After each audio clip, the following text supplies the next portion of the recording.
Hello friends, मैं हूं गौरव और 2 बार पुलित्जर प्राइज मतलब राइटर्स का नोबेल प्राइज जीत चुके बायोलॉजिस्ट ऑथर ईओ विल्सन ने रिसेंटली अपनी किताब हाफ अर्थ में ये लिखा था कि हमें दुनिया को बचाने के लिए आधी पृथ्वी वाइल्ड लाइफ के लिए खाली करनी पड़ेगी। पर क्या आपको पता है ऐसा करने के लिए करीब 1400 से 1500 मिलियन लोगों को अपनी जान गंवानी पड़ सकती है। अब देखो, मुझे पता है कि हमारे करतूतों के कारण अकेले 1975 के बाद से ही ग्लोबल टेम्परेचर हर डेकेड में 0.15 डिग्री सेल्सियस से बढ़ रहा है, मगर ऐसे कोई इरेशनल डिसीजन लेने से तो बेहतर यही है ना कि हम में से कोई इस पृथ्वी पर पैदा ही नहीं हुए होते तो well let's say just for the sake of it, तो हमारी जगह कौन राज कर रहा होता इस नीले गोले पर? क्या आपके मन में कभी ये सवाल नहीं आया? तो चलो फिर ये और ऐसे ही कुछ और सवालों के जवाब जानने की कोशिश करते हैं हमारे आज के इस आस्क जीएसएफ के वीडियो में। तो फ्रेंड्स, सबसे पहला सवाल है कि what if we set aside half the planet for wildlife? जैसे कि half earth our planet's fight for life, इस बुक के टाइटल से ही आपको अंदाजा लग सकता है कि इस किताब में विल्सन ने बेसिकली ये कहने की कोशिश की है कि हम इंसानों को आधी पृथ्वी पूरी तरह से जीव जंतुओं के लिए खाली कर देनी चाहिए और सारे 7 बिलियन लोगों को बचे हुए आधे हिस्से में एडजस्ट करना चाहिए। लेकिन क्या ये पॉसिबल भी हो सकता है? सर, ये मेरे सवाल का जवाब नहीं है। आप जो बोल रहे हो बहस के लिए, सुनने के लिए अच्छा है, लेकिन प्रैक्टिकल नहीं है, क्योंकि इसके कॉन्सिक्वेंसेस भयानक हो सकते हैं। For example, UN food and agriculture organization FAO की रिपोर्ट के अनुसार अभी दुनिया भर के टोटल लैंड एरिया में से हम तकरीबन 38% लैंड एग्रीकल्चर के लिए ही इस्तेमाल कर पाए, और फिर भी ग्लोबली करीब 700 मिलियन से लेकर 800 मिलियन लोग भूखमरी का शिकार होते हैं। तो अगर टोटल लैंड एरिया में से 50% लैंड हमें वाइल्ड लाइफ के लिए छोड़ना पड़े, तो उसमें काफी हद तक एग्रीकल्चरल लैंड भी हमें छोड़ना पड़ेगा, जिससे एटलीस्ट 1400 से 1500 मिलियन लोग यानी ऑलमोस्ट पूरी इंडियन पॉपुलेशन की ऐसी बलि चढ़ जाएगी जैसे रियल लाइफ में अगर थैनोस चुटकी बजाए तो हो जाएगी। ऊपर से आज हम एक मॉडर्न एज में जी रहे हैं जहां हम सिर्फ खाना खा के ही जिंदगी नहीं बिताते, हमारी जरूरतें बढ़ चुकी है, from clothes to cars and from phones to bars. यानी अगर हमने आधी जमीन भी त्याग दी तो कोल और नेचुरल रिसोर्सेज की कमी हो जाएगी और हमारे मॉडर्न जरूरतों के लिए लगने वाली बिजली के लाले पड़ जाएंगे। तो अगर हमें हमारी पृथ्वी को बचाना है तो या तो हमें बिजली और अन्य सारे ऐशो आरामों को कंप्लीटली त्यागना पड़ेगा या फिर उनका इस्तेमाल बहुत ज्यादा कम करना पड़ेगा। और ऐसे में जो लोग ऐसा नहीं करेंगे उन्हें अपनी ये बेसिक नीड्स कई गुना ज्यादा प्राइस पर खरीदनी पड़ेगी, क्योंकि जब कोल कम मिलेगा तो इलेक्ट्रिसिटी कम बनेगी और जब इलेक्ट्रिसिटी कम बनेगी तो लोग उसे पाने के लिए मुंह मांगी कीमत देने के लिए तैयार हो जाएंगे।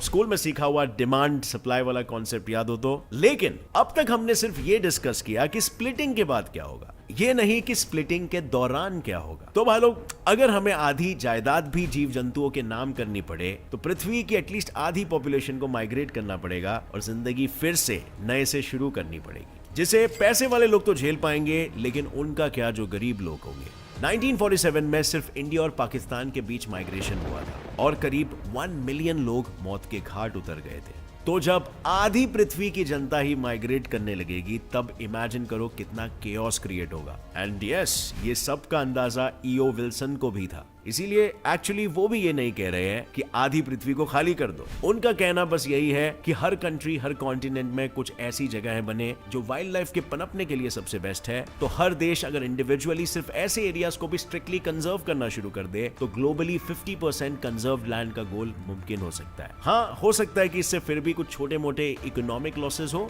जो उस देश को झेलना पड़े, मगर दुनिया को बचाने की मुहिम में इसे एक सब्सक्रिप्शन फीस की तरह भी देखा जा सकता है।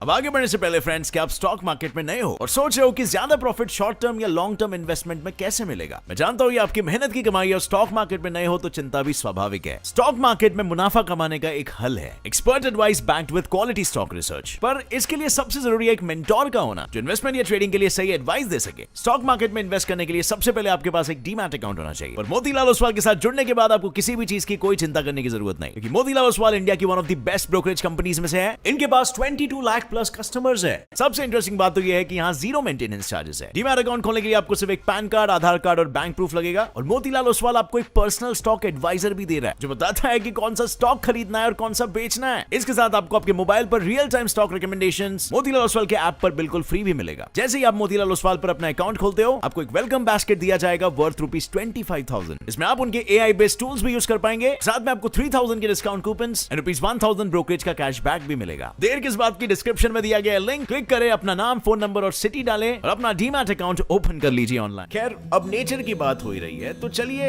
इसी थीम को आगे कंटिन्यू रखते हैं हमारे अगले सवाल में, जो है what happens inside Venus flytrap. अब यार, मैं बचपन से यही सवाल हमेशा सोचते रहा कि ऐसे प्लांट्स जो जानवर की तरह शिकार करते हैं वो आखिर ये कैसा कर पाते हैं। जैसे ये क्लिप देखो, वीनस फ्लाईट्रैप तो सिर्फ फ्लाइज को खाते हैं, राइट? बट यहाँ पर ये भाई या एलियन भाई, पता नहीं क्या कहूं, इसे मेंढक को पकड़ के चबा रहा है। वेल, मेरे पढ़े लिखे चौथी फेल बंधुओं, ओरिजिनली वीनस फ्लाईट्रैप के डाइट में सिर्फ 5% ही उड़ने वाले जीव जंतु होते हैं। बाकी सारा न्यूट्रिशन जो है ना, वो स्पाइडर्स, एंट्स, छोटे फ्रॉग्स या टोड से गेन करता है।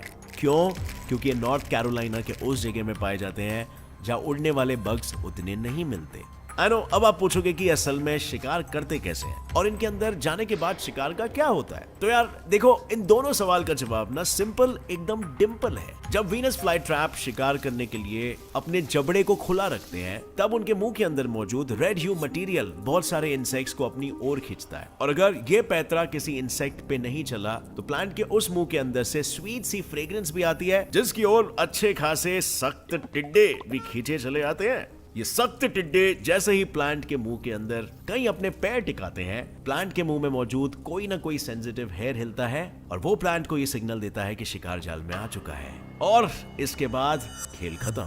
आप मानोगे नहीं, लाइक लिटरली वो ट्रैप 100 मिलीसेकेंड्स में, यानी आपके पलक झपकाने की स्पीड से 4 गुना ज्यादा तेजी से बंद हो जाता है, जिसके बाद ये खुला मुंह अब तब्दील हो जाता है एक स्टमक में। अब इससे पहले कि आप अपनी शंका की डंका को जोर से बजाओ, मैं थोड़ा डिटेल में एक्सप्लेन करता हूं। जैसे ही वो ट्रैप बंद हो जाता है, उसके अंदर मौजूद डाइजेस्टिव ग्लैंड्स पहले कुछ स्टिकी जूसेस सेक्रीट करते हैं, जिससे वो इंसेक्ट अंदर अच्छे से चिपक जाता है। प्लस वो पूरा चेंबर एयर टाइट हो जाता है, मतलब हमारे वायु देवता की वहां पर नो एंट्री। फिर वो digestive glands digestive juices secrete करते हैं, जो इंसेक्ट को जिंदा ही पिघलाने लगते हैं और मार देते हैं। जिसके बाद as simple as this process is, sensitive hair वाले वॉल इंसेक्ट से निकले न्यूट्रिएंट्स को लॉलीपॉप के जैसे सक कर लेते हैं एंड डन। जो बचा खुचा इंसेक्ट का एक्सोस्केलेटन होता है, उसे मुंह खोलते ही बाहर फेंक दिया जाता है, जैसे पान की पिचकारी मार रही हो। Terrible right? पर क्या होता है अगर हम ह्यूमंस को भी नेचर ने शुरू में ही अपने सिस्टम से बाहर फेंक दिया होता तो कैसी होती ये दुनिया?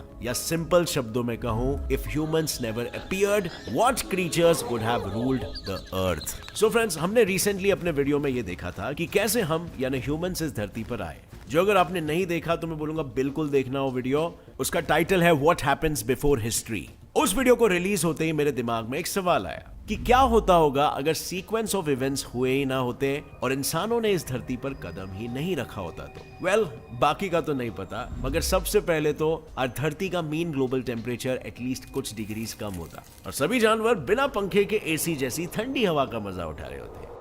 क्योंकि इंडस्ट्रियल रेवोल्यूशन के बाद से तो ग्लोबल टेम्परेचर तकरीबन 1 डिग्री सेल्सियस से बढ़ा है और 1975 के बाद हर दशक में एटलीस्ट 0.15 डिग्री सेल्सियस से बढ़ते ही जा रहा है। यानी अगर इंसान नहीं होते तो ग्लोबल वार्मिंग इतनी तेजी से नहीं बढ़ती। दुनिया भर में मौजूद बर्फ तेजी से मेल्ट नहीं होती। धीरे धीरे पिघलती इस बर्फ से पेड़ों को एक स्टेबल और कंसिस्टेंट वाटर सप्लाई मिलता।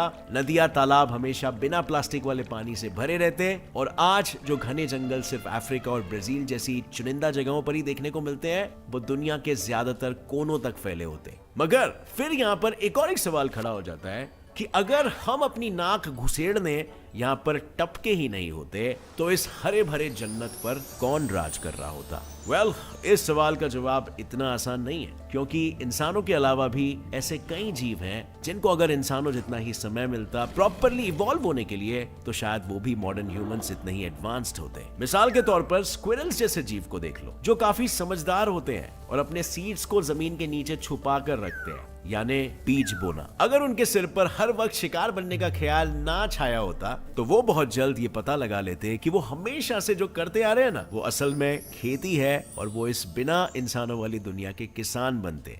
इन किसानों को खेती के लिए औजार सप्लाई करते कौए, जो मुश्किल कामों को आसान बनाने के नए नए जुगाड़ खोजते रहते हैं। यू नो, जस्ट लाइक अ सस्ता मैकेनिक। लेकिन ये तो हुई गांवों की बात। शहरों में तो अलग ही जानवर राज कर रहे होते हैं। इस बिना इंसानों वाली दुनिया के स्कूल्स में फिजिक्स और केमिस्ट्री जैसे कॉम्प्लेक्स सब्जेक्ट सिखाने के लिए एक्सपर्ट फैकल्टी के तौर पर बहुत ही क्यूरियस और स्मार्ट माने जाने वाले पीएचडी स्कॉलर्स यानी डॉक्टर पिग और डॉक्टर कैट को बुलाया जाता, जिन्हें नई चीजों की खोज करना काफी पसंद है। मतलब ये सबसे क्यूरियस जानवरों में से एक है। इस दुनिया में अमेज़न के पार्सल्स पहुंचाने का contract pigeon logistics private limited के हाथ में होता, जिन्हें रास्ते के लैंडमार्क्स आइडेंटिफाई करके याद रखने में महारती हासिल है, और स्विगी जोमेटो जैसी लोकल डिलीवरी का काम तो चूहे करते, और कभी कभार कुत्तों जैसे फ्रीलांसर्स भी इंक्लूड कर लिए जाते, जो बहुत ही जल्द अपने इलाके का चप्पा चप्पा रट लेते हैं और खाना 30 मिनट की जगह पे 20 मिनट में ही डिलीवर करने का टैलेंट रखते हैं। पर अपने सभी रोजमर्रा के काम करते वक्त इन जानवरों को एक जेब कतरे से बच के रहना पड़ेगा,